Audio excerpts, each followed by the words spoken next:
a shirt or a necklace, but it's dope. I don't know. You know, like Beyonce, like Dangerously in Love, like when she had the diamonds, it's like, is this a chain or a shirt? I don't know if it's a chain It's or all a of it. jacket. Yeah. A chain shirt. It was like it might be special effects, might be costume department. You know what I'm saying? I don't know. I don't know who does this, but it's fly. Yeah. Urfa. Ooh.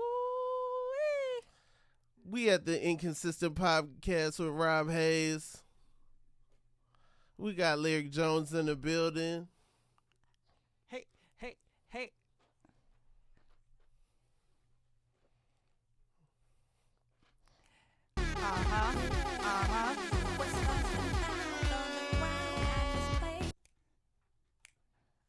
But I found them. Hey.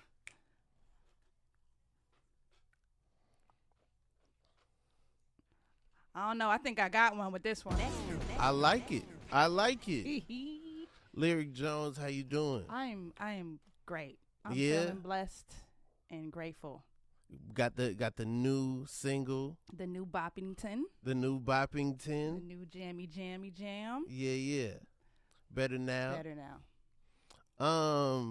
I feel like I've known you so long. I feel like cuz I met you before school started at Georgia. You did. Yeah. Orientation. Like yeah, like August. we were just everybody was just getting to school, and then I remember you saying that you played instruments, that you were from Boston, and that you were, you had this love and passion for music. And I remember thinking, man, I don't feel like I have a thing.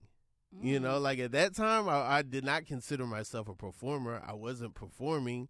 I was just like someone who I was a discouraged artist. Like I wanted to do it, and then got hit with Plan B so much that I'm at Plan B University. I'm at the place where you go and you get a job. You know what I'm saying? Was you on that Hope?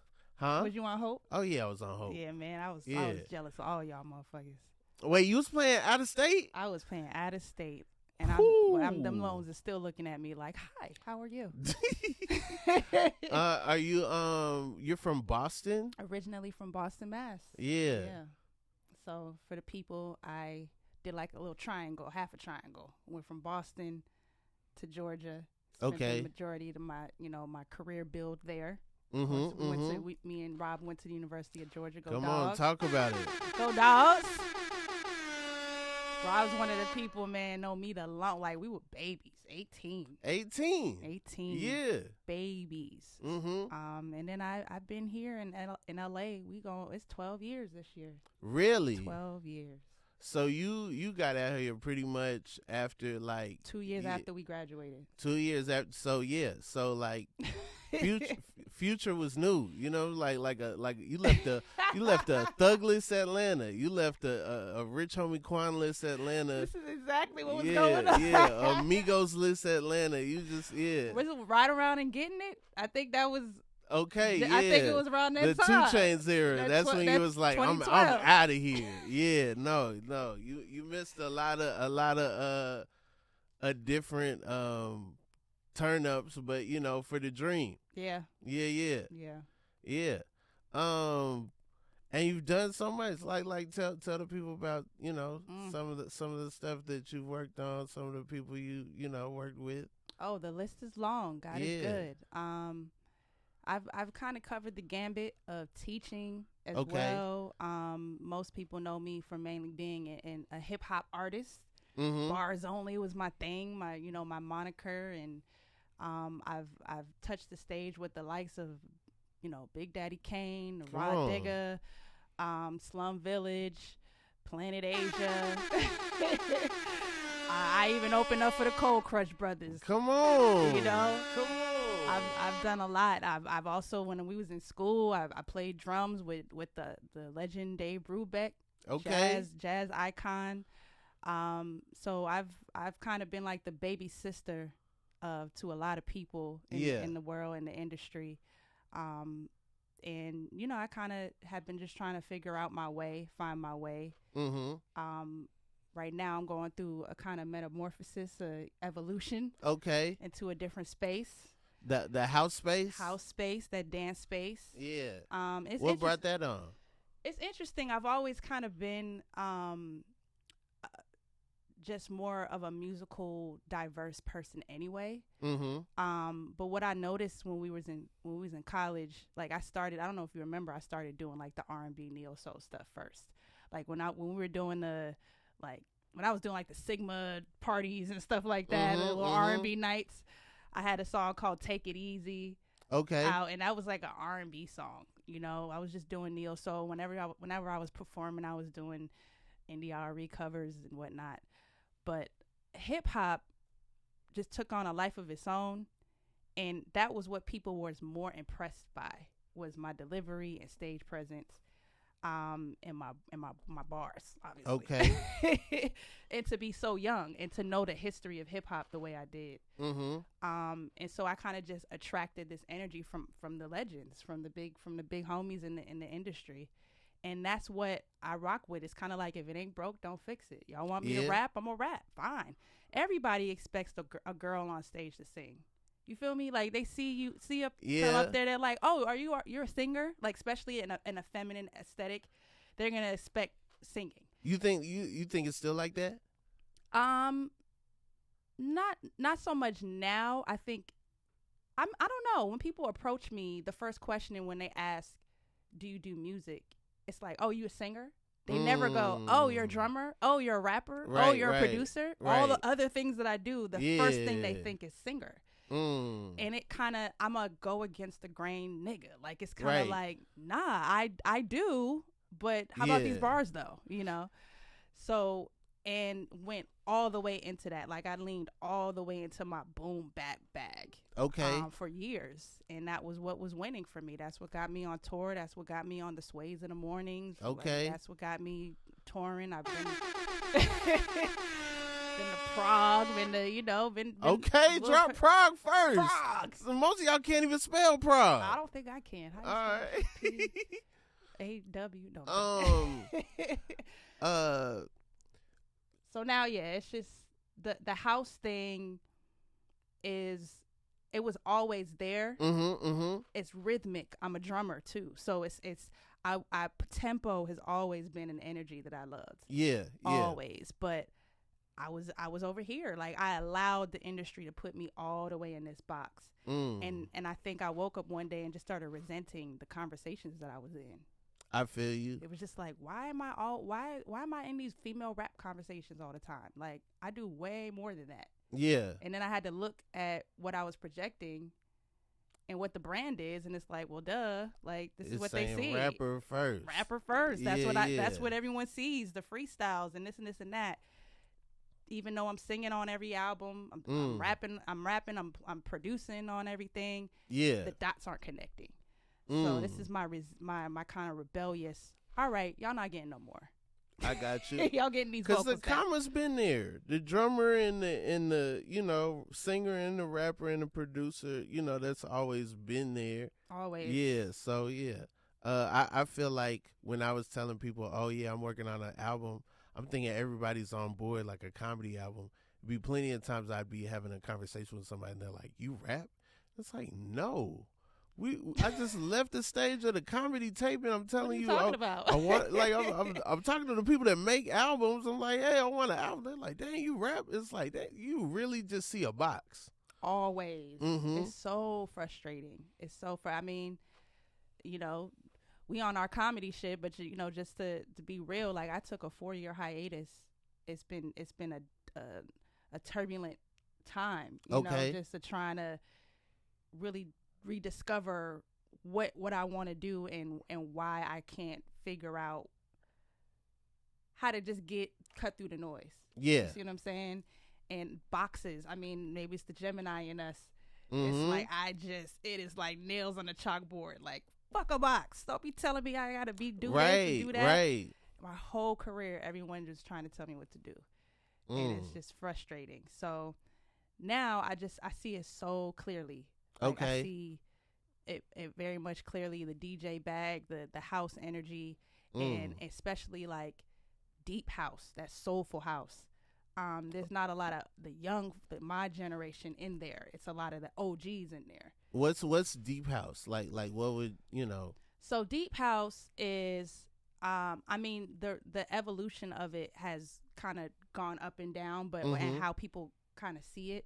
But it has more soulful chords and jazz chords, and it's a different type of swing from like an EDM or techno energy or garage. Just like hip hop, house has subcategories.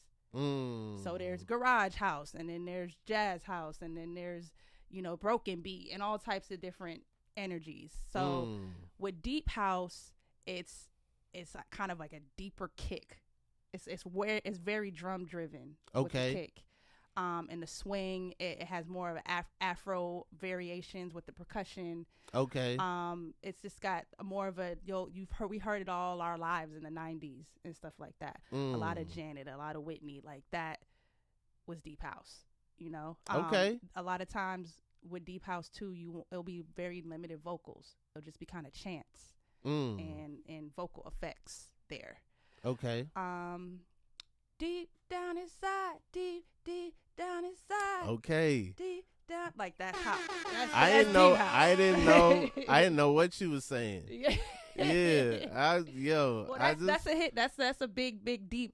You've heard that before. I've heard that, but by the time I heard it, it was mainstream. It was out of here. Because we was kids. Yeah, but I knew it came from somewhere. Yeah, deep down inside, I had no clue. And then so if you go back now and listen to how those drums are, it's different from like it's just, it's very it's well, all this shit is black music, and you can hear it when you hear pop and you hear techno, EDM, you can hear the influence, but then when you hear soul, when you hear deep house and soulful house, you can hear the difference, and it's a trained ear. Same way Afro beats and I'm a piano, like a lot of people call it the same thing, and I'm a piano is different from Afro beats.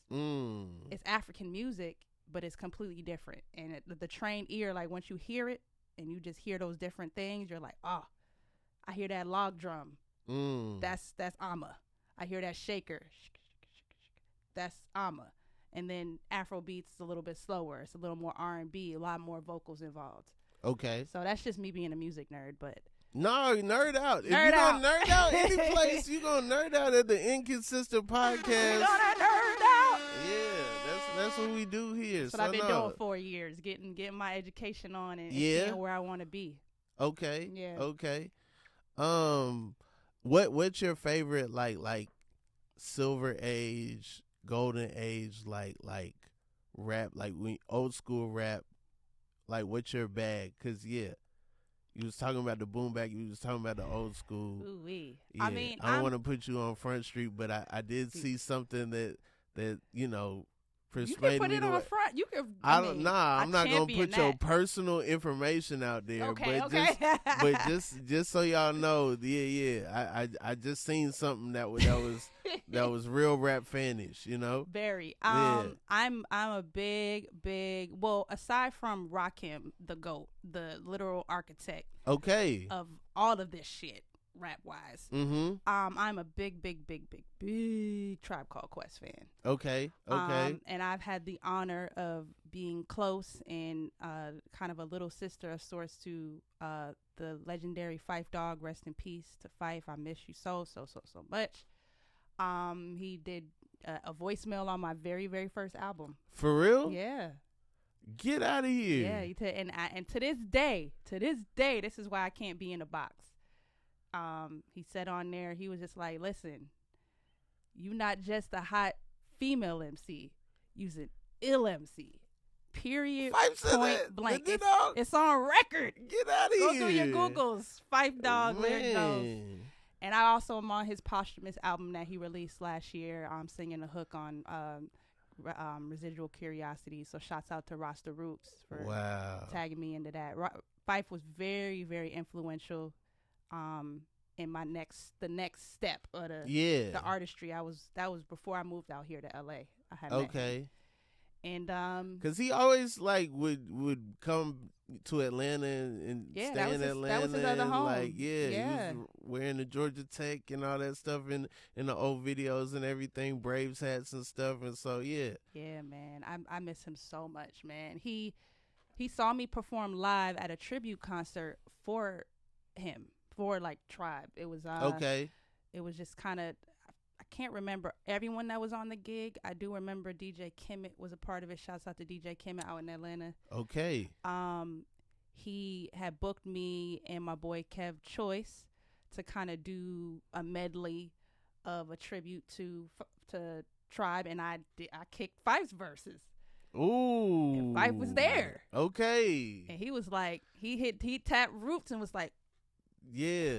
Who is that? I need to meet her. That's crazy. That was all she wrote. You know, that hip hop honors, everybody couldn't do Fife's verse, you know, but yeah. Yep. Yeah. Microphone check 1 2. What is this? Yeah. Absolutely. So yeah, Tribe, Rakim, and Nas, Black Thought. Okay. Method Man, and Pharoah Monch, and of course Fonte. These are my goats. Yeah. Hip hop. New Tigolo. You said what? New Tigolo. Yeah. So yeah, I've been doing this. It's putting it in perspective. I've been around a while. What like what age were you when you started playing? Like playing drums or everything, just doing music in general. Yeah, give me what was first? First was like church, like choir. Okay. Singing in the choir. I'm very much a church kid. Yeah? Yes. Grew up in the church. Usher board, all of that. Okay. So first was singing. Then I was the drummer at church. I was the Sunday drummer at church. They let a girl drum at church. That was, you know, the patriarchy is strong at some churches. I was the first. I was the first of it too. And then I think there was another woman who came and played. She went to Berkeley. I think her Genesis, if I believe. Shout out to Genesis randomly. Came and played drums. Okay. But that was my church. I came in and just got on drums one day, and then they was like, "Oh yeah, you gonna play drums now." Oh wow. So how happened. Did you know that you could do that? I didn't. I just got did on it? there. That's crazy. And it was, so do you remember those hangers that had like the cardboard at the bottom of the hanger? Like you get from the cleaners. Yeah. So one day at church, there was no drumsticks. There was no drummer and no drumsticks. Okay. It was just the piano Someone player. tried to play behind your back. What you mean? Somebody tried to play behind your back, misplaced the sticks. No. So this was before I was the drummer. Oh, okay. So there was the musicians at the church. Okay. And the drummer just didn't show up. He didn't show up. Brought his sticks. Nope. No drummer. He didn't show up. So nobody no showed sticks. up. No sticks. No nothing. It was just do walk in the light, whatever. Just keys and bass and organ. And so I went down to where the robes were. And I broke the hanger and took the cardboard from the hanger, came upstairs and started playing on the drums. Get out of here. With the cardboard. With the cardboard. To give us some time. Like there was no That's one of them stories like you hear from the olden days. Like that's like how old Bootsy Collins, like, you know, I made my first bass. Like, what? What does that mean? You know, you mess with the strings long enough, I made my own bass out of a guitar. Like, man, what are you talking about? Okay, yeah, I went and got the cardboard out the hanger, broke the Lord's hangers for some drums. You know, like if you didn't do that right, it'd be like, now you up here messing up our hangers. This is messing up our instruments, you know, like yeah, this like is a Snapple fact right here, man. I went, and I'm just thinking about how, like, what kind of innovative ass shit. Like, I just went to the church closet where they had all the robes. It was like, we need something. Y'all give to the church. Y'all see, we got our young baby Bring up the here church back. playing with the cardboard from the hangers. From the cleaners' hangers. From the cleaners' hangers. Now, if we had some money for some drumsticks, to just be on site. Amen. We had some donations to get this young baby some lessons to play the drums. The sky is the limit. Yep. What an origin story. That's crazy. That's some real shit. So you're drummer first. Instrument wise? Yeah. No. Okay. Bass first. Bass. I was on bass, but I didn't like practicing bass. Okay. That was the first, like, my first lesson in anything musically was like saxophone in school. Like, I took saxophone lessons in middle school. Alto sax. Okay. Didn't stick with that. Then my dad I played that alto sax. You did? Mm-hmm. Did you play like in a band and stuff? I played in like concert band. I went to honor band camp one year. I got demoted. You know, like I was with the like accelerator, and then they were like, "No, you ain't cutting it." And then I had to play with the like younger kids. I was like, "Forget band, dog. Y'all ain't about to embarrass me like that. Like I just want to watch the finals. I don't really want to do all this anyway." So yeah, that pretty much got me like, I don't think I need to be in a band. Yeah, I didn't like it was hard for me to read music. I was a true like Nick Cannon drumline. Like, it's just difficult to read notes and read music at that age. So from saxophone to keys to bass, like everything was ear and feel, and just practicing while like basketball and writing and doing all. It was just like, I don't want to do it. So drums was the last stop before rapping. Like, drums was like, oh, this is just literally like muscle, like just easy. That's the thing that just stuck with me. But I went through maybe like 3 instruments before I got to drums. Okay. Nothing else stuck with me. I mean, I played bass on a couple records actually. I'll just pick it up and just play around. But I didn't like. I'm not gonna lie and say I'm a bass player. When you play bass, do you make the faces? Yeah, I make faces when I listen to shit. I make the bass face when I just hear shit. I be like, cause like, I feel like when I go to shows and I see I'm always looking at the bass player's face, cause they gotta look like bass, it's called that bass or like face. It's just like a part of them. Like it's like, all right, dog, like it's in you. He connected with that bass. I'm very much a bass face. Or she. Yeah. I do that when I listen to shit though. It's just. I do that when I DJ. Yeah. That bass drop, I'm like. Dope. Yep. Lyric, what's your favorite color sky? Ooh. What's that? Is it called dusk? Is it twilight or dusk when it's like orangey? That shit is fire. Yeah. Especially out in Cali. Yeah. Yeah, that orange red. Twilight or some of that is pollution. Some of that, the pollution like a prism. The pollution bring out them beautiful colors. It is. It is. So yeah, some of that is manufactured, on accident. Damn, way to just. No. Way to just pop the balloon. And I didn't mean to pop the balloon. I'm just saying, like, hey, right. We breathing it. This is definitely LA.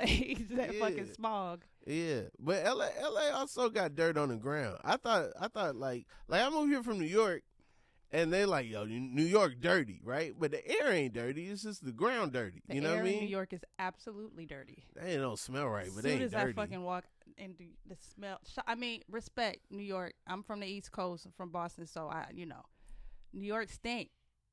Boston got their own thing, like y'all, yeah. New York stink everywhere you go. New York stinks, yes. But LA is the air quality is not there, and then also it's dirt on the ground. Isn't that where dirt belongs? Everybody don't got. There's some places. There's some places where you walk around the sidewalk, you know what I'm saying? It's not dirty. Are you talking LA proper or LA County? Because I'm there's never parts talking of about LA County. That's huge. Okay. That's too many different places so we to talking talk downtown. about. I don't know who drew that outline. Yeah, that who is is this crazy. like, dog? Every place. Pomona is like LA. I'm like, if you don't right. get out of here. Yeah, downtown LA is dirty. It is. When you moved out here, what part of town were you in? I've been in the Valley all the entire time. Okay. I did house sit for a little bit for a friend in downtown for like a month. Okay. But I've been in NoHo, Van Nuys, Sherman Oaks. I was in Sherman Oaks. Gotcha. For a little bit too. So yeah, everything Valley. Mm-hmm. Yeah. Mm-hmm. What about you? Was it a culture shock? I have cousins in Gardena, so I stayed with them. And I was like bi-coastal for a while. And then when I got out here, I moved with some comics in North Hollywood, and now I'm in Glendale. Okay. Mm-hmm. Glendale, that don't got dirt on the ground. Glendale clean. It's cleaner. Glendale don't fucking play. Yeah, no, they don't play. No. And Pasadena too. Yeah, them clean ass motherfucking cities right there. Yeah. But still, LA dirty to you. LA, okay. A little bit. They had a whole list of the top 20 dirtiest cities, and that was cap. And California had like about 10 all of cities the cities on there. Yeah. Bakersfield was like number 1. Yeah, or some shit. Yeah. No, Houston was. Houston was. I was shocked. Yeah, I was surprised. I don't know Houston to be. I don't know how they measure. I don't think that was true. Was there a culture shock when you moved here?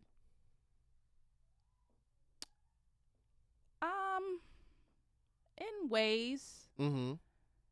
I mean, I came from one of the blackest cities in the world to LA. Boston, Mass, No, I came from that's hilarious. I moved right from Atlanta. Christmas Addicts, you know what I'm saying? New Edition. You know what I mean? No. I came from seeing black people in the airport to all Latino, Mexican in the airport. Yeah. So culturally, like everything, especially being in the Valley, that way, like I had to adjust, like just Spanish everywhere and all of that. But the world that I was in was just musicians. So it's like a community within within your own community. Right. So culturally, I just went right to wherever the musicians were at. I didn't have to just like walk around and be like, what am I doing? But just like going to the store and going and get your, just things, because I didn't live in like Inglewood or Leimert Park or something, being in North Hollywood was the culture, just finding things that I want to do, just like the cleaners and getting my shoes fixed. Or it was just it wasn't black. Right. So, yeah, that was the shocker for me. And then how spread out everything was. And people, it's just really funny explaining to people the geography of LA when they're not here. Right. Just like how what's close to you? And I'm like, if you in the airport, I mean, that's closer than Long Beach. You mean just just whatever you can do. It's gonna be a drive regardless. Right. So the distance of everything was crazy, and the traffic. But Atlanta I came from Atlanta. It's just black as hell. The parties, the events, the music. Like I did miss that for a little bit, for a few years. I still miss Atlanta. Yeah. But yeah.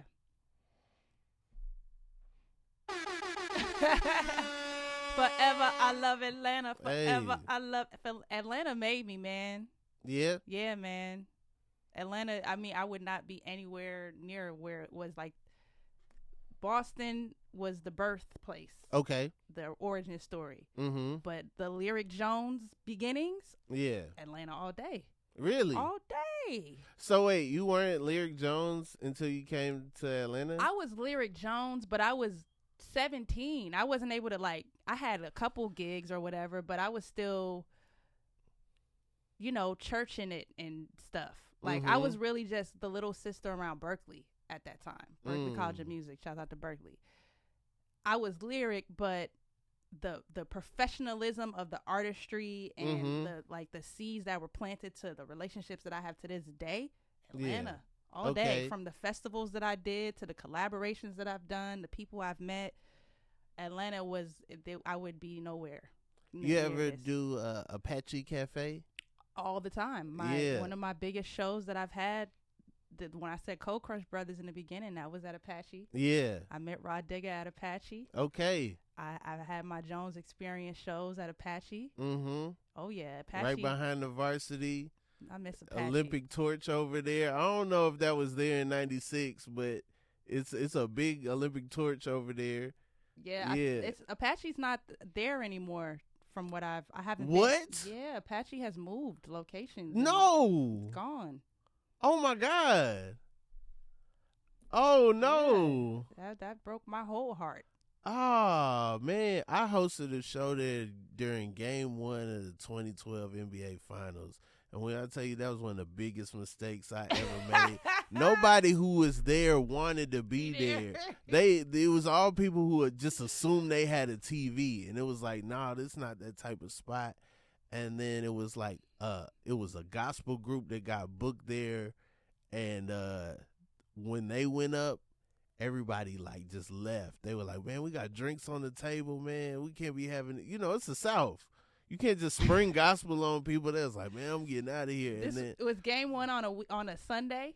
No, it wasn't on a Sunday. Okay. But I used to do comedy on the Sundays. My boy O.D. Odell used to host, and then he would bring up comedians or whatever.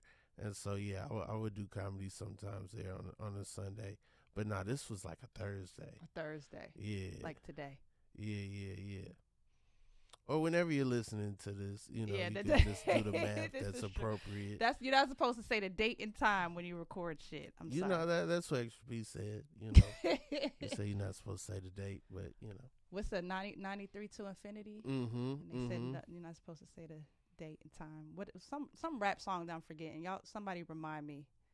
This is to infinity. Don't say the date or time. I'm trying to remember what it is. It's on Midnight Marauders, I think. Midnight Marauders? Yeah, I don't know I can't tell you the song offhand, but yeah, it escapes me right now. Extra P said, "Don't say the date," and I was like, "Oh, is it? Was that commentary?" Because I feel like everybody in the 90s used to be like the 9 Trize, in the 9 Deuce, you know what I'm saying? So then it's like, he said, don't say the year. This a classic. Because this is for eternity. Yeah, for me, I'm like, set that fucking, put a timestamp on that. Right, It's a nostalgia there. We don't have cool ways to say the year no more. You know what I'm saying? 2024, Nobody be like, I'm doing it for the 2-4. Like, that's kind of fly, though. And you had a Cali vibe, right? You become very Californianized. This is for that 2-4. For that 2-4. That's hilarious. Yep. Larry, if you could be any animal, what animal would you be? If I was a bird, I'd fly away. Yeah, man. A bird. Birds are ruthless. Not all the birds. I mean, think about it. They pick up their prey. Bird. They prey. They don't eat other flying things. They only eat things that can't fly. So there's a shock there. They grab something and now it's like, what? I'm in the air. What's going on? I mean, but to just levitate and be closer to God and be in the air. That is hard. And then to literally go fast to wherever you need to go. Mm-hmm. Like, I'm impatient. If I want to be in Georgia and whatever, I can just fly there. Right. Like birds, you can see everything. You can just, now and what they type built of bird? for it. They hollow. Like, it's not like they had to do something or they manipulated something. Like it's a conscious free flying. It's not like, oh, I gotta, man, morally I shouldn't be doing this. Like, it's like, no, I'm built to do this. This is literally my life is to fly. I can't think of any other. Like, yeah, this is ill. Just What type of bird? That's what I was thinking right now. What kind of bird? I don't know. One that can fly. So chickens out, ostrich out. Yeah, you know what I'm saying? They are the bird family, but yeah. Flying birds. But a flying bird. Pigeons, they only fly when they got to. You know what I'm saying? But like, are you on a hawk, eagle, owl? No, those are ruthless. I don't know. Like Falcon. Condor? I don't know. Okay, a condor. Since we in Cali. Okay. That's the state bird. Condors look crazy. I don't know if y'all Google image condors, but they wild looking birds. In what way? They face? Like, they got a lot of colors in their face. You know what I'm saying? But I don't even know if they know. Like, the way a bird's eyes is set up, it's got to know. Right? They gotta know that they got. They gotta colors. Know. Yeah, they got. They probably seen another condor and was like, yeah. I like your purple right there under the eye. You got a little bit of red right here. They got to. If they not maybe colorblind, they judge other things. Maybe they like, man, look at these other birds. They're not even colorful in the face. What's up with them? They just wear black T-shirts every day. Yeah. What kind of birds are those? Have you ever performed on the street, or like on a in the public transportation? No. Or like actually, and not even on no like, cause you got to just for the challenge of I'm gonna go to Venice one day with the case, and see if people drop money in it type of thing. No, I'm too much of a perfectionist. Okay. I like a lot of I don't like a lot of variables that can go wrong when I perform. Yeah. And when you outside, there's too many variables that can go wrong. I'm too much of that. But it's funny because I was watching, Queen Naja just stopped. She was on the Shade Room or something. She was over on Santa Monica Promenade doing Whitney's I Have Nothing. And I was like, that's dope. Like one day I'm going to just for the funsies. Right. Just go do some karaoke out on the street. But just seriously, like singing or rapping, I don't think I would take it seriously. It would be just like doing This Is How We Do It or something. Like it would just be a karaoke vibe. But no, I have not pulled out the band and I've never, I have barked, which is like where you stop people on the street and try to get them in a comedy show. Barked? Yeah, that's what they call it, barking. Wow. Like passing out flyers or whatever, and like you on the street, you see somebody walking by, you get them to like do a comedy show. Now, after a while, I didn't bark because I felt like it was like, I was like past that phase. But this was in New York? In Atlanta mostly. Wow. Mostly like there was a comedy club that they had at Atlantic Station.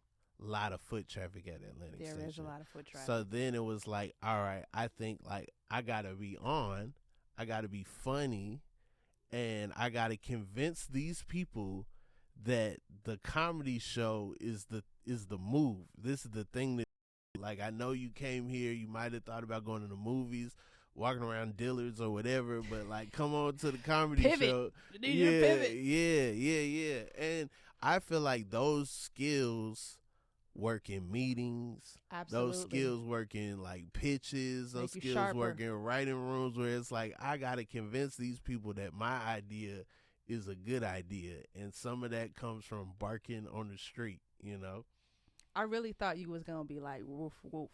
Like, or go dogs. No. I mean, maybe if they walking a dog, I might, If we're trying to get somebody with a dog, they might get a bark. But I'm not barking at a human. I speak human. I speak human too well to bark at a human. That'd be wild. Yeah. That's definitely, like, I always say, I have a lot of comedian friends. I always say that. For real? I do. Who? Man, we're not gonna name drop. All right, but hey, let's not give shout outs to these comedians on my platform. Yeah. Forget all of y'all. I've been forget all of them. But a lot. But I will say, I always say that comedians are the literal like brother sister to hip hop artists and just performers in general, like music artists, because of having to be on stage and perform well. Like, that's off the top. Rappers in particular, for sure. Rappers, like, for sure. That's like, because the audience perception of a comedian is, this guy's just talking. I talk all the time. I can do that. And a rapper is not singing. No. A rapper is not like holding a note, so it's like for although a rapper, they try to make it seem like that's what rap is now. Sure, that's not it. Thank you for clarifying that. Love you. But what I'm saying is like a comedian, part of doing stand up is the skill is hidden. The talent is hidden. And the same thing with a rapper. Like, if we know that a rapper is practicing, if we know that a rapper is like sitting somewhere and they care, that's not as cool as like, man, we got this guy off the street. It's not even legal for him to be outside, and he got some words that rhyme to this beat. That's crazy. You know what I'm saying? Right. Like we're all on board for like the mystique of like this like we're listening to this person do this thing that is not singing because we want to hear what they gotta words, say. The actual words. Yeah. More so, I feel like stand-up comedians, because you can't just say all comedians. Stand-up comedians have the hardest job in entertainment, to me. That is the most difficult shit ever. You got to stand, and a lot of people think they can just get up there and do that. I've looked at the stage a couple times because I think I'm funny, funny, but I don't know if the sustainability to just stand up there and do a set and just motherfuckers just staring at you like, make me laugh. Yeah, well, that's very hard to do, and people think it's easy. It's not easy. Right. But being a rapper and freestyling, and when I say freestyling, meaning off the top freestyling, it's kind of a similar way of kind of improving on stage with comedians. You know, like you got to see whatever the subject is in front of you and make content out of it. It elicits a reaction, a punchline. Boom. Right. I y'all got it. Y'all got it. To me, I'm just like, y'all got it. That shit is difficult. Mean, I think it's part of comedy is the element of surprise, right?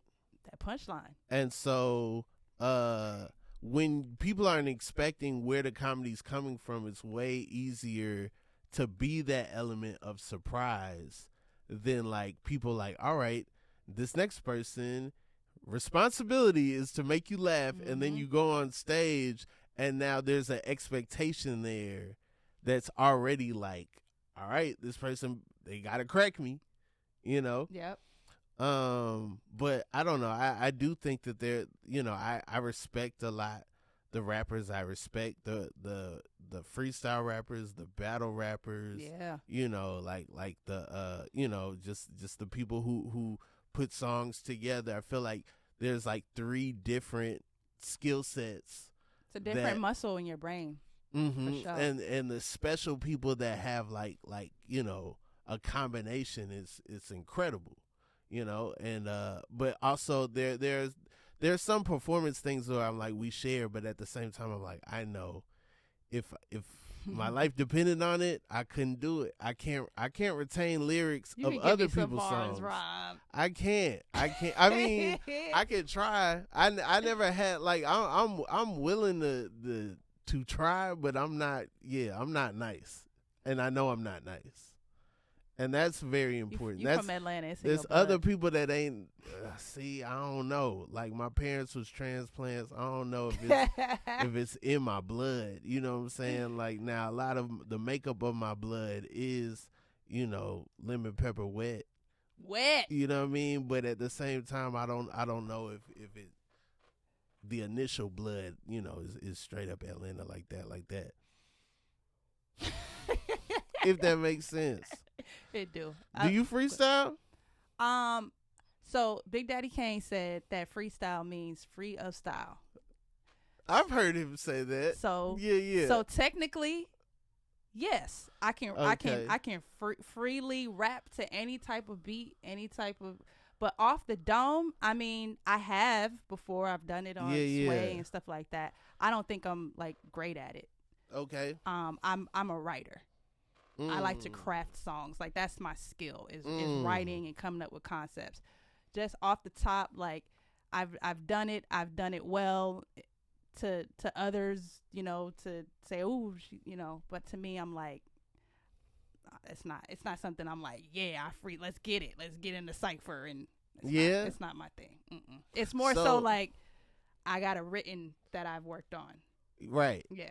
There's a lot of talking and swirling of different like reference tracks and stuff now, and a lot of people are seeing some parts of song creation like when you say write a song, like how much of that is like pen and paper, and how much of that is like recording, hearing yourself back, and like what things don't we know when it comes to like us people not in the music industry? So my writing process changes depending on on what I'm doing, and then what the music is doing. Yeah. So when I was rapping primarily, I started off, because this, I guess, is the teacher in me, because I was teaching hip hop for a little bit. Yeah. I come from a jazz background, so I would start scatting rhythms, and then I would write words. So I will always come up with my flow and delivery first, and that interesting. Yeah, how am I riding the beat? How is the feel gonna vibe? For me, the music drives me more. I used to, when I was a kid, write first and then try to find a beat that matches it. And to me, it's the music. It has to be a marriage. So I got to hear the production first, or hear the ideas of some type of skeleton, and then I'll kind of, just do that. Now, at the vocal side of me, the singer, the melodies, how I write with that is it's very similar, but I listen for the chords and think of the changes and stuff that I want to do within that. So, there's an element of freestyle in there with the vibe and the flow. I like to get in the studio sometimes and just turn the mic on and see what comes out, and then piece it together when I sing. Okay. When I was rapping, no, I got to sit down and write that. I'm way too much a perfectionist with them bars. Like, that shit got to be punch lines, got to be nice. Like, that's just what the cloth I'm cut from. Gotcha. So I'm not just about to say whatever in the booth. I sit down and get super barsy. And it's stressful. I'm like, I don't want to do that no more. I just want to have fun. That's why Better Now was just, okay, I'm better now. Okay. I freestyled that. Yeah. Let's go. This is freestyle. Another. This is just turn the mic on, see what comes on. Yeah.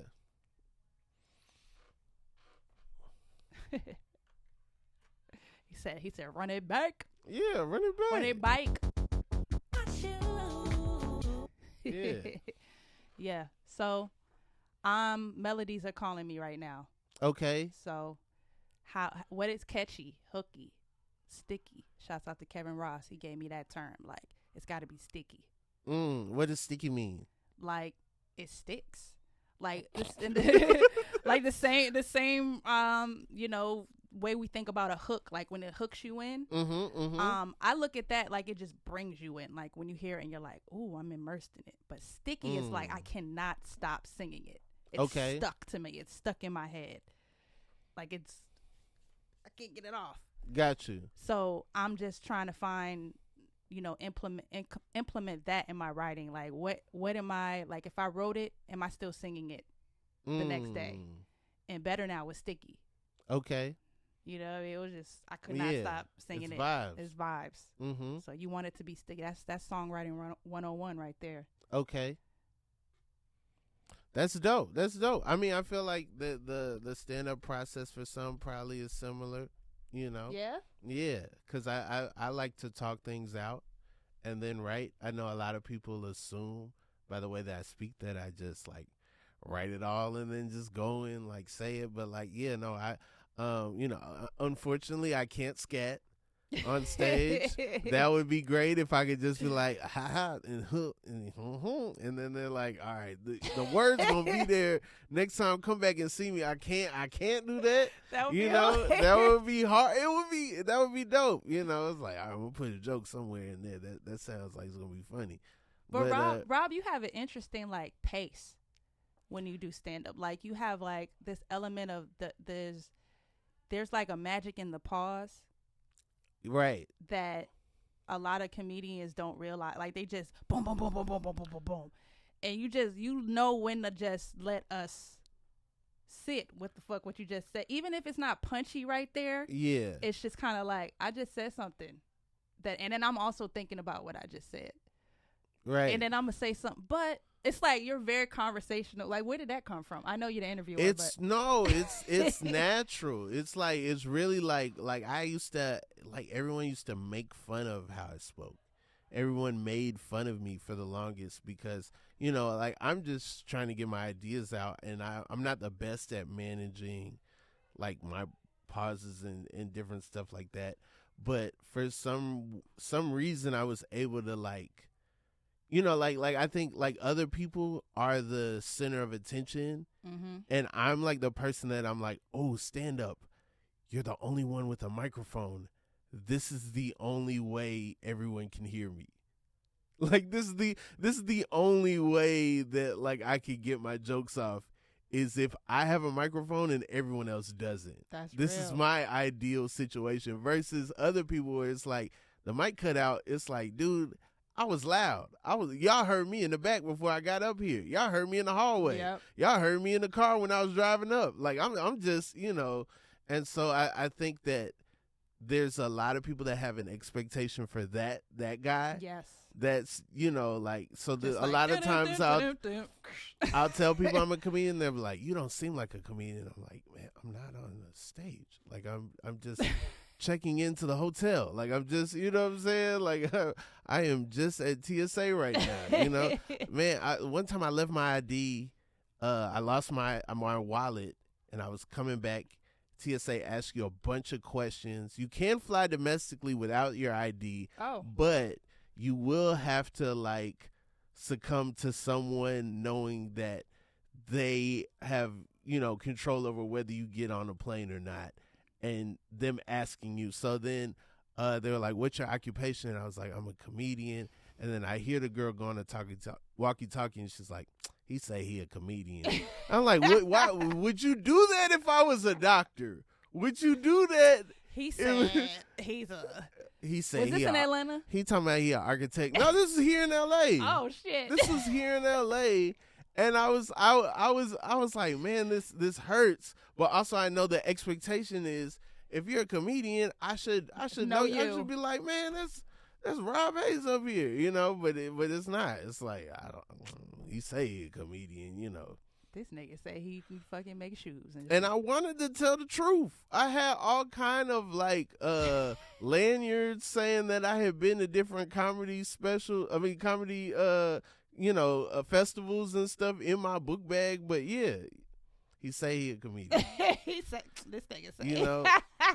Like there's so many people disrespectful on YouTube, and they'll like their comments, and they're like, if you want to make it, then they treat me like I need them, and I do need them, but I'm like they be acting like I work for them. Like it's wild. It's wild. Yeah. I feel like rap probably the same. Music probably the same. They're like, hey, I went in Target. I saw a Mariah Carey shirt. I didn't see your shirt. What are you talking about? And it's like, there's a whole spectrum. There's so many people. There's so many artists. There's so many things.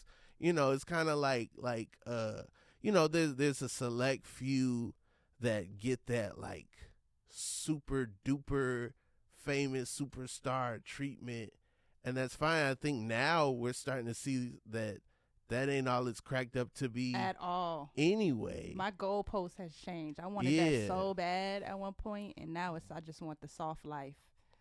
And starting as young as we did, I think that it's easy to be like, oh yeah, I watched Driven.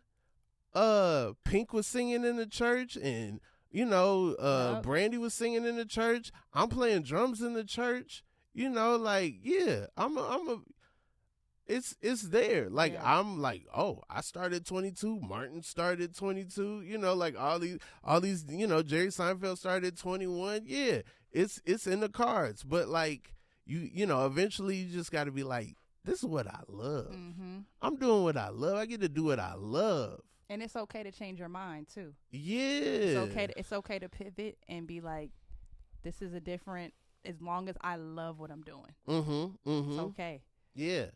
Yeah, it surprises me that people are surprised at the different career paths we can take in 2024. Right. Like, for you to say you're a comedian, like, to a TSA or whatever, like, in this era, that shouldn't be, with social media and just seeing all the things, it shouldn't be like. It's a security thing too, though. It's. Oh, you giving her out? I don't, you know what I'm saying? Fuck that TSA bitch. No. Shout out to some of the TSA. She tried to play my boy. I don't want no trouble. I know. She's you like, know what I'm saying? Don't put him on the no-fly list. Right. Don't come for Rob. Don't be going through my bag. Like, hey man, y'all straight with me. Shout out to everybody in the TS. Well, not everybody, but most people. Most of them. Yeah. Lyric Jones. Rob. Oh, you know what? I wanted to ask you a basketball question. Okay. I know this ain't your sports cast, but no, you good. I'm all about basketball right now. I wonder why. Who we got? What you mean, who we got? Boston up 3-0. What you mean, who we got? I mean, niggas is like, I pulled my broom out last night. Wow. I pulled my broom out, like the dustpan and broom is waiting. I just wanted a good series. That's all I wanted. I kind of do too. Good series. Boston's not my squad, but Jaylen Brown's from Atlanta. He is from Atlanta. I've seen them grind for a long time. They have been grinding. Know what I'm saying? They made the right moves. They had a lot of talent. Everybody wasn't able to make it this go round, but at the same time, they made the right moves. They got Drew Holiday. They got Porzingis. I miss Marcus Smart. I do too.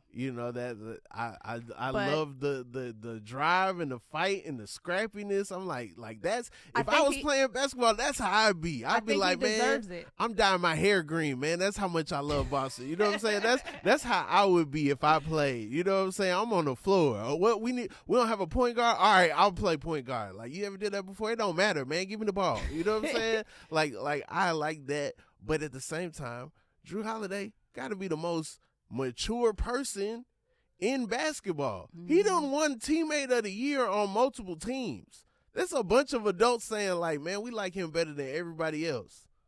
Like, this is true. My stance on it is we have no choice. Like, if we do not win it all, and I've been saying this all season, if we don't win it all, we will be the biggest flop in possibly sports history. Absolutely. Because people didn't believe in y'all. People didn't believe in y'all the whole year, so y'all can't really. We've been number one all year. Right, and they've been like, but they do that. Yeah, but they do that. But that's my point. They be number one, but then when Jimmy Butler wake up, it's a different story. That's my point. Like, last year it was the same thing, and the season before that we was up there. Y'all, we can't Milwaukee do 3. And Miami been in the mix. We can't do the whole time. We can't do 3 seasons. Number one, get to the final. Last year was absolutely abysmal. If we get to the finals and lose after having another year at number one, it would have been the biggest flop. I would be sick. It would have been the biggest flop. We've seen a 7-3 win team lose it in Game 7. It would have just been. But it's not the same as going 2 years in a row number one, and then you get booted out by the Heat last season. Yeah, nobody even remembers y'all was number one last year. That's what they do. Y'all do. The rest of us like, why are you worried about that? Y'all lost to the people that lost to the people. We're saying y'all same. 2 losses removed from the championship. We're saying the same thing. About? We're saying the same thing. We have no choice. Like, if we don't win, which we should, we 3-0. If we don't win it all, it's break it all down. Everybody fired. Everybody go home. Nobody has come back from being down 3-0. This is true. It would take a lot. Like, it would take a devastating. You know what I'm saying? Wild, like something wild that happened. Like, Jaylen Brown, Jason Tatum got drafted to war. I don't know what happened, but now they got to fight. But we still doing the finals with it's just White and Horford over there now. I don't know. Like, they had the J section. Everybody with the J name had to go to war. I'm sorry. Anything can happen. Anybody can get hurt. Right. As we see. We better win all that shit. My broom is out though. I don't, my broom is out. I'm happy for you. I'm happy for Sam J. I'm happy for, You know, of Shouts course, out Stan Bobby Brown. I'm happy for, you know what I'm saying? New Edition. Yeah, Ralph Tresvant. You know what I'm saying? BBD. You know, I'm happy for all the black Bostonians, but they don't be the people that I see at the parade that grind my gears. You know what I'm saying? They don't be the people with the crazy signs. They don't be the people that was racist to Drew Holiday at the beginning of the season for no reason, just because he a black man with dreads doing his thing. You know what I'm saying? They're like, he missing shots. Dog, he shots ain't his thing. His thing is playing defense, getting the people that y'all pay all the money to ball. Who has the worst fan base? Who got the worst fan? Y'all up there in my book. Y'all up there. We pretty trash. Y'all pretty trash. The NBA Films doc from '86 when they played Houston. They had like they was smashing watermelon in the street and talking about this Hakeem. This is Ralph Sampson, and it's like, dog, that don't even make sense. How we did Bill Russell? How about that? Come on, first black coach, fucking leave first black player to make over $100,000. First player to make over $100,000. Yeah. We've been despicable, but Philly up there, New York, goddamn up there. Shit. Yeah, no, the tri-state areas they'll try you in each state. Yeah. Philly different though. Philly will fight you.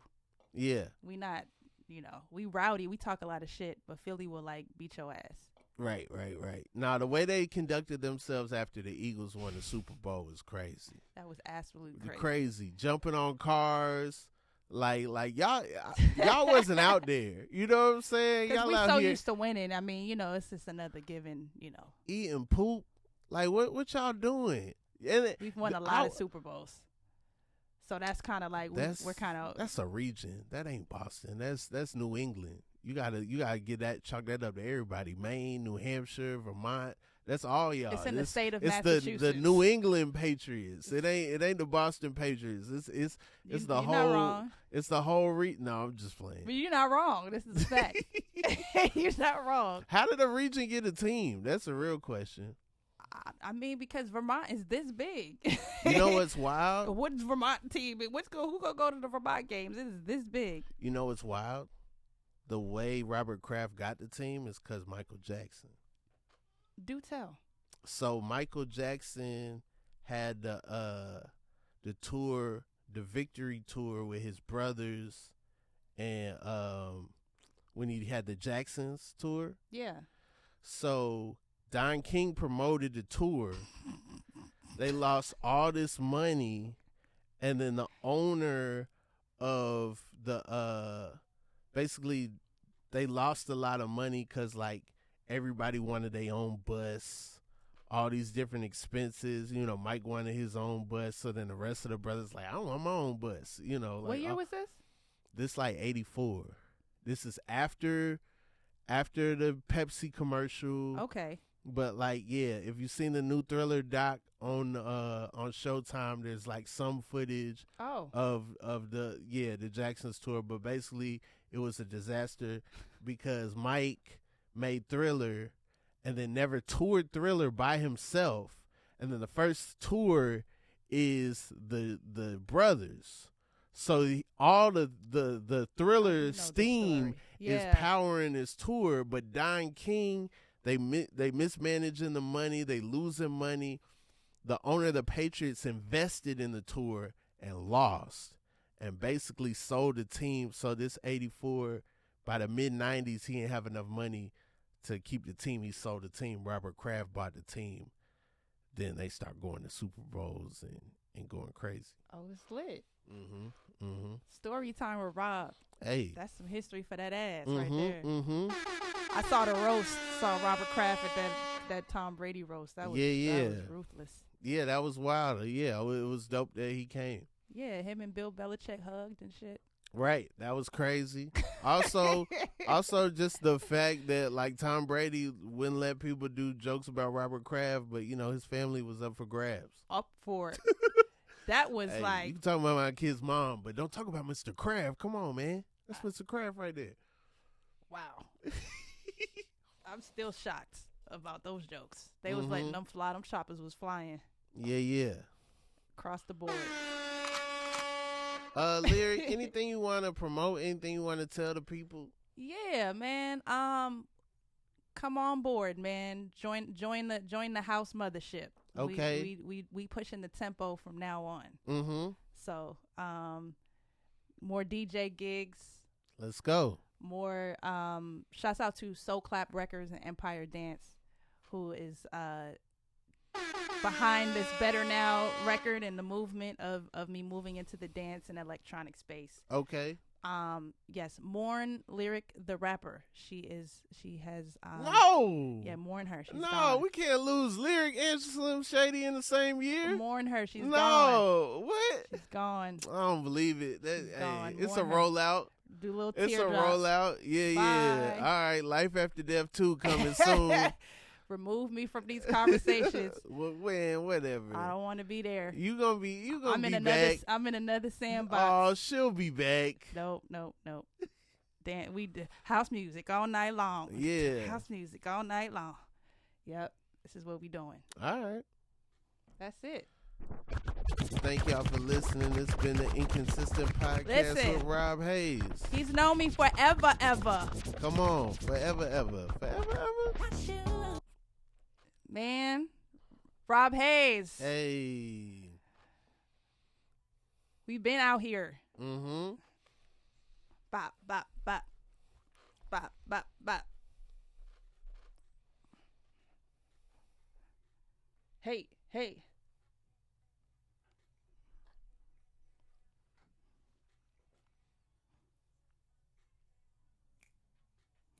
A little testimony for him. I like it.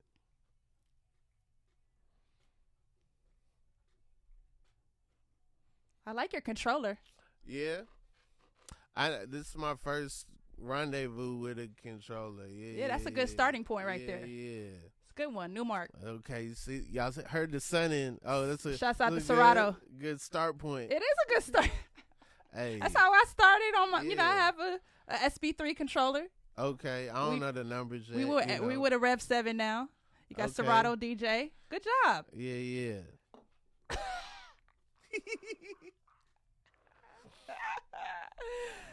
Yes, sir. Shouts out to OP on the beat. Okay. Love you, OP. We got one.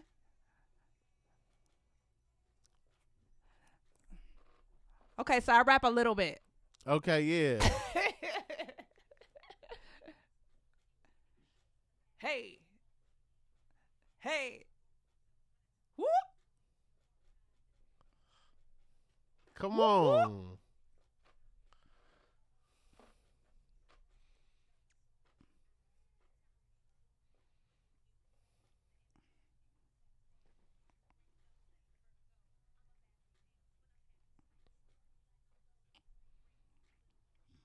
Talking about the rapper dead. You got a rapper right here. She gonna rap on dance beats though.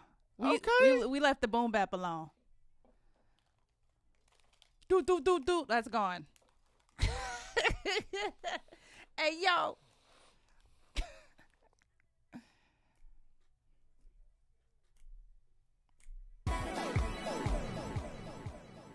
We living life better. For sure. Thank you, Rob. Thank you. I'm very proud of you. Oh, I'm proud of you too. Very, very proud of you. Yeah. Like real shit. My guy. Come a long way. It's my first podcast. Let's go. In 4 years. Had to do the honors with my brother. Come on. Rob has seen the growth. So you gotta go back to your roots, people that's known you forever. Yeah. For real. I don't be forgetting. Mm-hmm. Yeah. Yeah. Yeah. Thanks so much. Great. This was fun.